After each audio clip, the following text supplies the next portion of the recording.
اب گھر والے روتے ہیں، کہتے ہیں کوئی جھاڑ پھونک والا لاؤ، کوئی دم والا لاؤ، شاید وہ کوئی دم کرے تو اس کی جان میں جان آ جائے۔ ڈاکٹروں نے تو لا علاج قرار دے دیا۔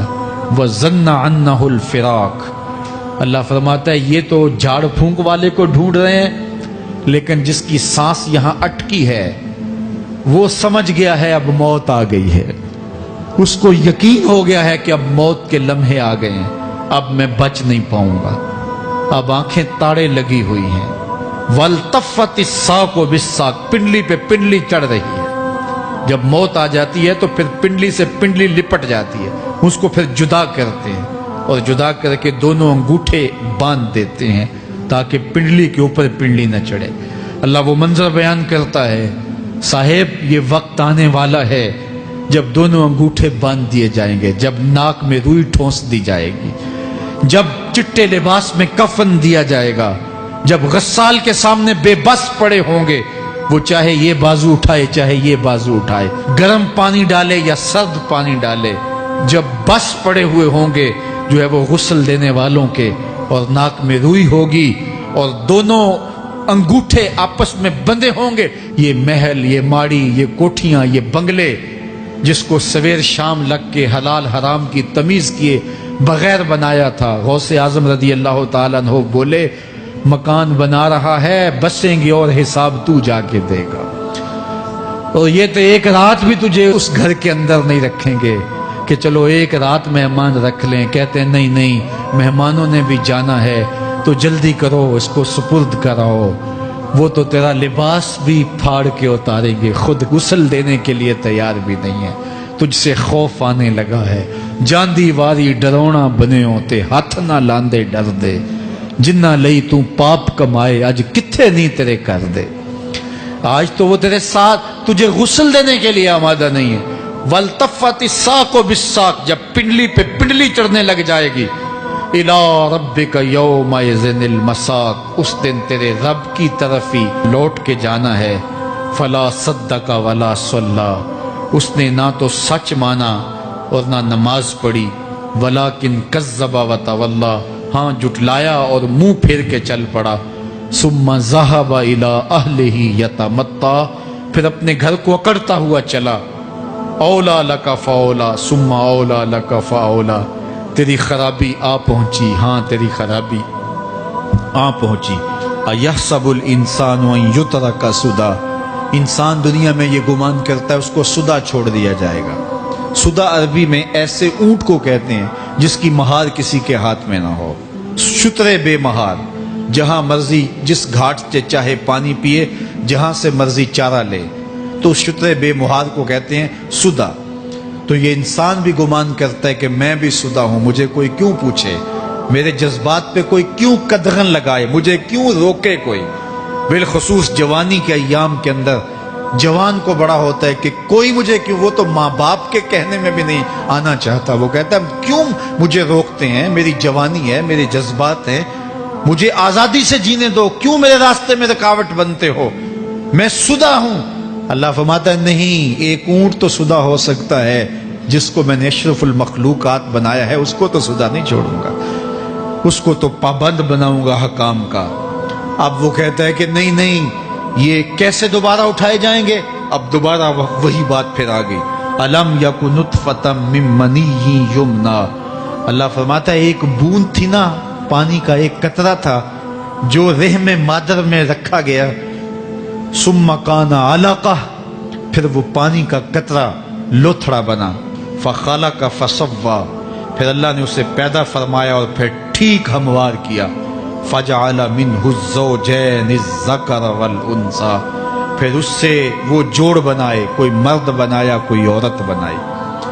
کہا اب غور کر، اب تیری آنکھیں دیکھتی ہیں، بجلیاں چمکتی ہیں، تیری زبان کا طوطی بولتا ہے، لوگ اشش کرتے ہیں تیری گفتگو پہ، تیری گفتار پہ صدقے جاتے ہیں، تیرے لہجے کے جمال کو دیکھتے ہیں، تیرے سینے کا زور، تیرے پنجوں کی طاقت، تیری دماغ کی تیزیاں اور تیری سوچوں کے اجالے، تیری زوردار ٹانگیں، تیرے کڑیل بازو اور تیری چوڑی چھاتی اور تیرے گلاب کی پتی پتیوں جیسے ہونٹ، اے انسان یہ سب کچھ کہاں تراشا گیا؟ ماں کے رحم میں، اس تاریکی میں جو 3 پردوں میں تھی۔ تیرا سر تیرے گھٹنوں میں تھا، اور تیرے رب نے وہاں تیرے اندر نسوانیت یا رجولیت کی صلاحیتیں پیدا کی، تیری آنکھوں میں چمک پیدا کی، تیرے کانوں میں نغمے بکھیرے، تیری زبان کے پٹھوں پہ قوت ذائقہ رکھی، تجھے بولنے کی صلاحیت دی، تیرے پنجوں میں زور رکھا۔ آج تو مفتی شہر ہے، آج تو علامۃ الدہر ہے، آج تو قاضی القضات ہے، آج تو منسٹر ہے، آج تو وزیر اعظم ہے، آج تو پہلوان ہے، آج تو شہزادہ ہے، آج تو بادشاہ ہے، آج تو زوراور ہے۔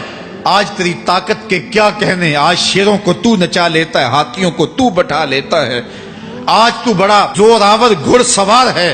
آج تیری طاقت کے کیا کہنے؟ تو کشتی کرتا ہے، زمانہ دیکھنے آتا ہے۔ آج تیری طاقت کے شوہرے ہیں، تیری عظمت کے تنتنے ہیں، لیکن انسان تو ایک ناپاک قطرہ تھا اور رحم مادر میں تھا۔ تیرے اندر یہ رنگ کس نے بھرے؟ تیرے کانوں میں نغمے کس نے رکھے؟ تجھے دماغ کی قوتیں کس نے دی؟ زبان کو بولنا کس نے سکھایا؟ آنکھوں میں توانائیاں کس نے رکھی؟ تیری زبان کا طوطی بولتا ہے، یہ سلیقے کس نے دیے؟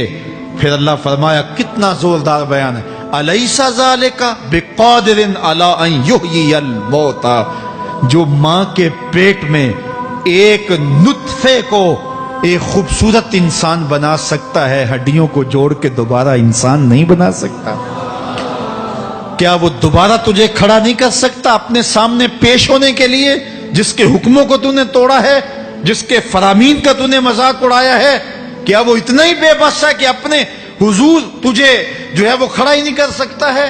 جس رب نے تجھے ماں کے شکم میں شکل دی، حضرت شیخ فرید الدین عطار بولتے ہیں، سانے کستی سلاتی می شود، ایسا کاریگر ہے مٹی سے بادشاہ بنا ڈالتا ہے۔